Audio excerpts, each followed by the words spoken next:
Ya tenemos 3 libros a la venta. Aprovecha la nueva promoción y compra los 3 libros por $55. Ahorra $20 sobre el precio total.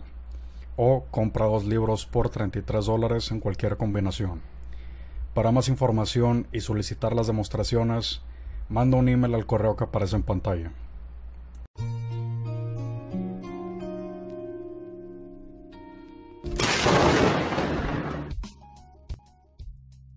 ¿Qué tal, gente? Bienvenidos a Electrónica Avanzada con una sección que ya teníamos tiempo de no tocar, que es preguntas y respuestas. Así que comencemos. Bien, como primera pregunta tenemos: ¿qué opinas de los micros ARM? Bien, la arquitectura ARM ya lleva tiempo en el mercado, pero antes no era tan accesible como lo es hoy en día. Se hizo popular más que nada por la implementación en los procesadores de celulares y más en nuestro interés en los microcontroladores de 32 bits con esta arquitectura. ST Electronics fueron quienes empezaron con esta tendencia a meter esta arquitectura en los microcontroladores. Y es algo impresionante, ya que nos traen micros con una potencia de procesamiento bastante interesante y por un precio muy accesible. Aunque no existan tantas herramientas de programación disponibles como en Atmel y más que nada en PIC, siguen siendo muy útiles y se están explotando en popularidad en aplicaciones, ya que brindan posibilidades muy interesantes para los proyectos. Entonces, aparte de lo que ya habíamos hablado anteriormente de los clones de los STM32 por una compañía china, creo que era afiliada de Fujitsu, no recuerdo muy bien, pero ya habíamos hablado de esto hace varios meses, de el por qué estaban cayendo tanto los precios de estos chips, y que obviamente existen muchos clones en el mercado que puedes adquirir por $1.50 o $2. Entonces es algo muy interesante de ver, que ya tocará darle una sección específica en el canal para ver qué performance tienen estos clones. Y bien, vayamos a la siguiente pregunta. La siguiente pregunta es: ¿qué ventajas brinda programar en ensamblador sobre otros lenguajes? Bien, esta es una inquietud que tienen muchos principiantes que recién se adentran en el mundo de los microcontroladores, y es que si deberían programar en ensamblador, si deberían aprender. La respuesta es sí, pero con un disclaimer.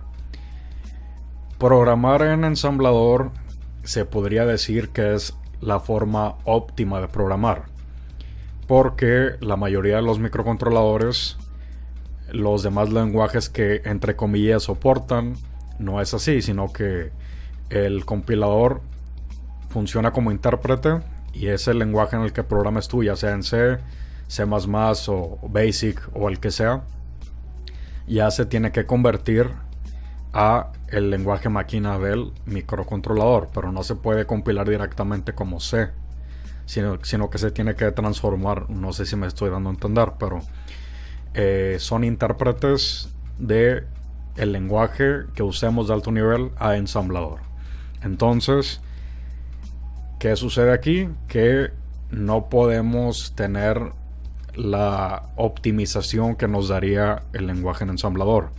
En ensamblador, en primer lugar, vamos a tener el control total del micro, vamos a tener el control total y vamos a saber qué está pasando en todo momento con todos los registros, porque los estamos manipulando nosotros y no una librería o una función que podría operar ligeramente distinto entre compiladores. Entonces, cuando programas en ensamblador, tú sabes qué está sucediendo en todo momento.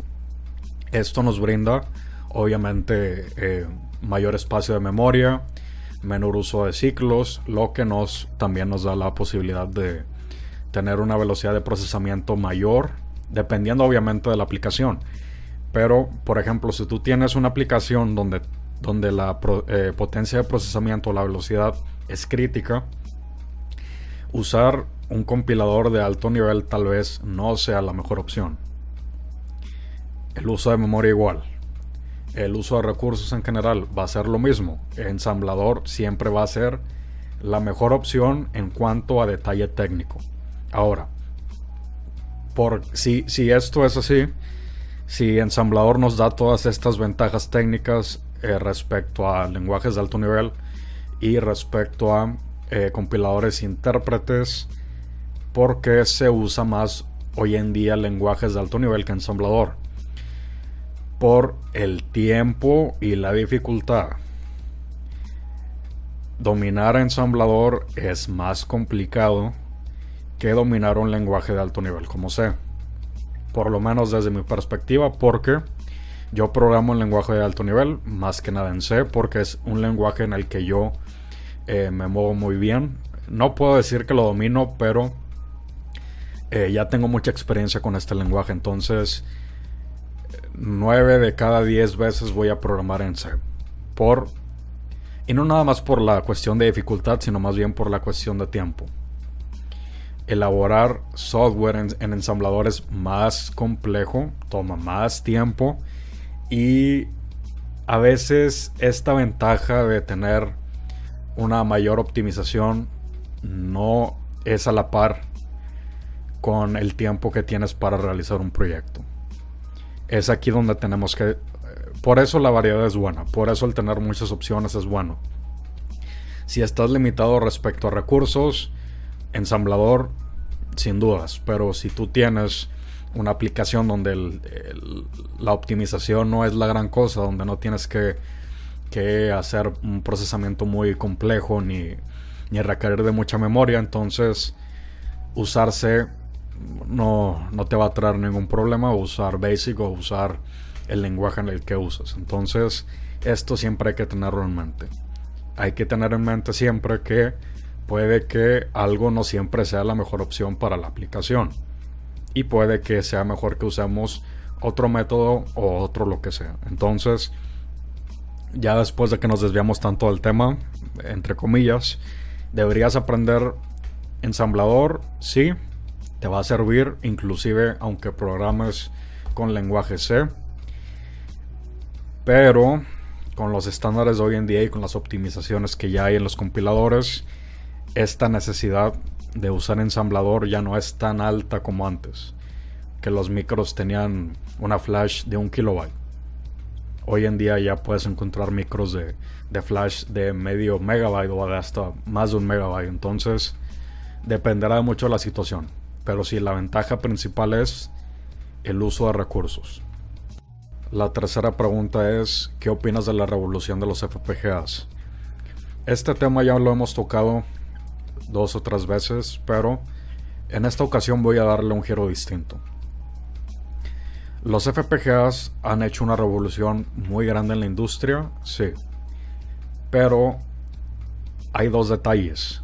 Primero es que lleva más tiempo de lo que creen, y segunda es de que la revolución que está tomando o que tuvo y que tiene no es la que ustedes piensan, y aquí les voy a explicar por qué. Si ustedes ven, por ejemplo, osciloscopios digitales de los 90, de mediados de los 90, y checan las dimensiones, van a ver que o toman las mismas dimensiones que un osciloscopio analógico, o en el peor de los casos son más grandes. ¿Esto por qué es? Bien, antes, cuando la electrónica digital no estaba tan avanzada y después toman en lugar los FPGAs, los System on a Chip casi que no existían. Las placas de adquisición de datos, los ADCs, la parte de procesamiento, la parte del drive del display, todo se hacía por literalmente placas separadas, con un montón de procesadores, con un montón de RAM gigante, que nada más tienen 1 megabyte de RAM, con un montón de logic y un montón de 1000 cosas. Algo que tomaría principalmente hoy en día algo muy sencillo de realizar por un osciloscopio digital, en ese entonces era muy complejo. Y por lo mismo, porque se requerían de demasiados componentes para realizar, entre comillas, la misma función y con un peor performance de lo que tenemos hoy en día. En resumen, se necesitaban muchos chips distintos para realizar cada función.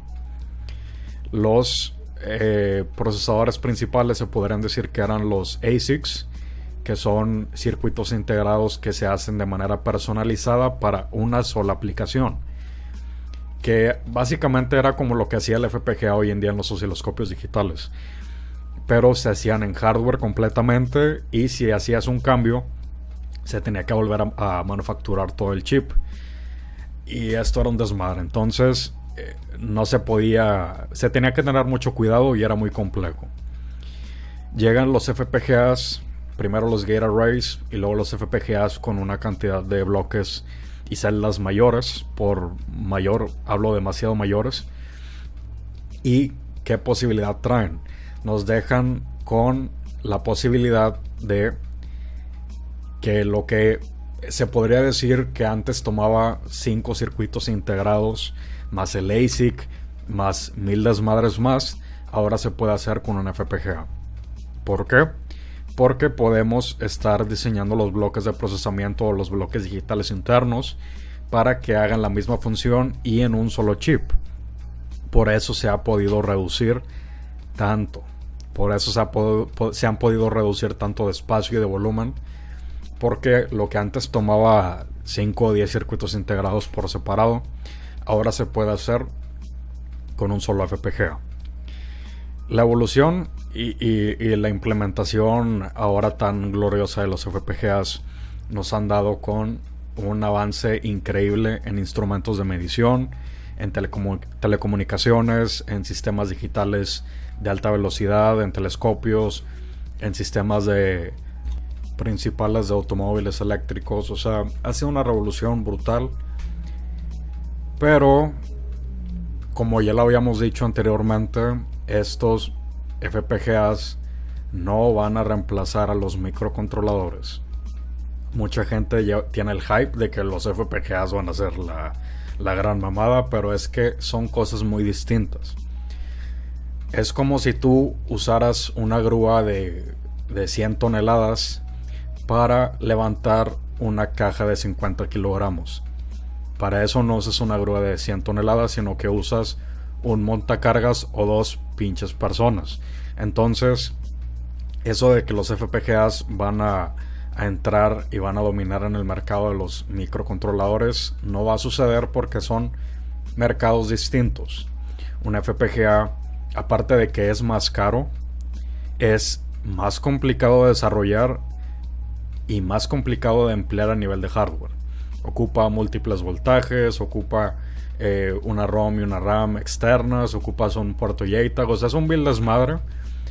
Mucha complejidad añadida como para hacer un pinche trabajo de un microcontrolador, pues no va a suceder. Entonces, la revolución de los FPGAs viene para cosas complejas, pero no viene para que la gente pueda aprender y apagar LEDs y controlar servomotores. Eso es algo muy ridículo, pensar que hay que usar un FPGA para eso. Entonces, llévensela calmado. Primero dominen los microcontroladores y luego ya se meten en el mundo de los FPGAs.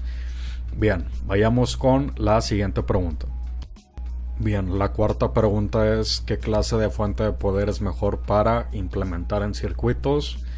Y esta es una pregunta muy abierta, porque no todos los circuitos son iguales.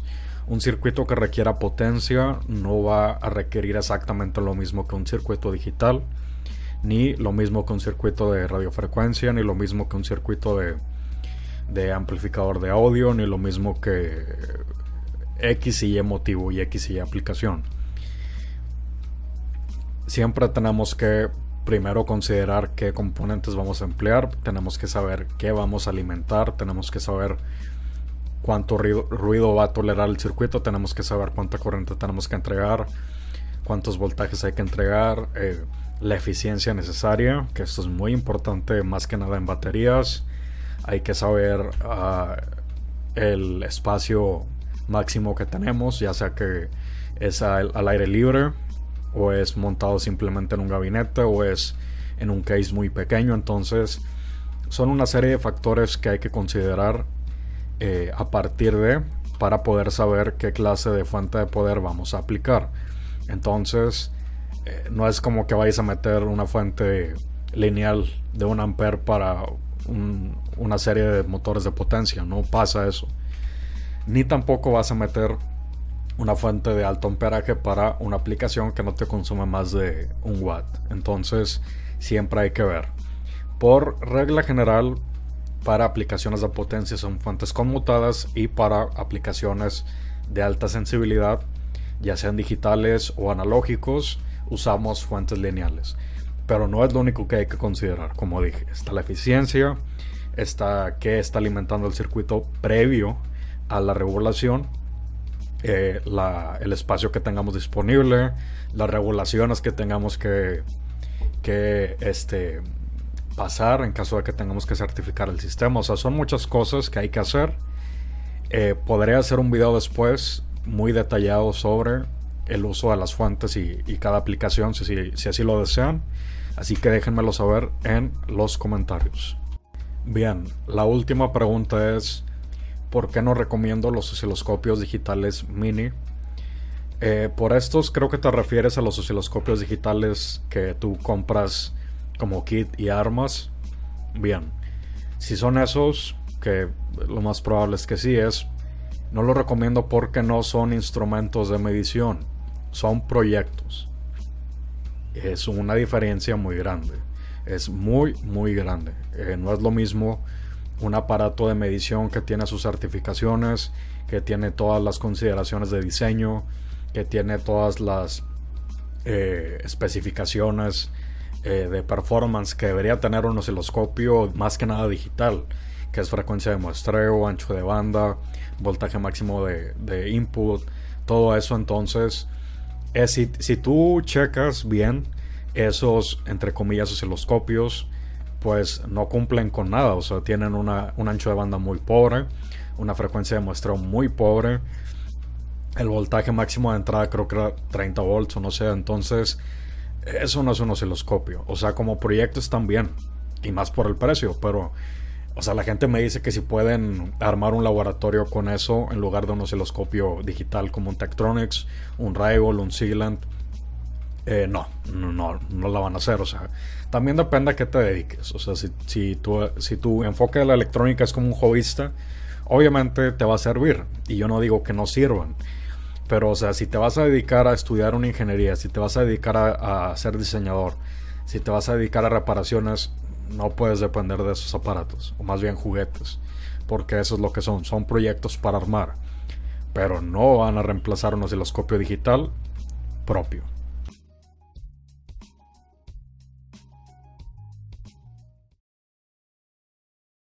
Prisma SEM nos dedicamos al diseño en ingeniería electrónica y CAD. ¿Tienes algún proyecto en mente y necesitas a alguien que se encargue de desarrollarlo? Nos especializamos en automatización, domótica, sistemas de comunicación remota y electrónica de potencia. Nos encargamos desde la etapa de diseño, software y producción de PCBs junto con el ensamble. Envíanos un email a prisma.sem.contacto@gmail.com para poder contactarnos y pedir una cotización. Síguenos en la página de Facebook Electrónica Avanzada, donde podrás ver todas nuestras actualizaciones y publicaciones diarias. Suscríbete al canal y dale click a la campanita para que recibas notificación instantánea al momento de salir un nuevo video. Subimos videos los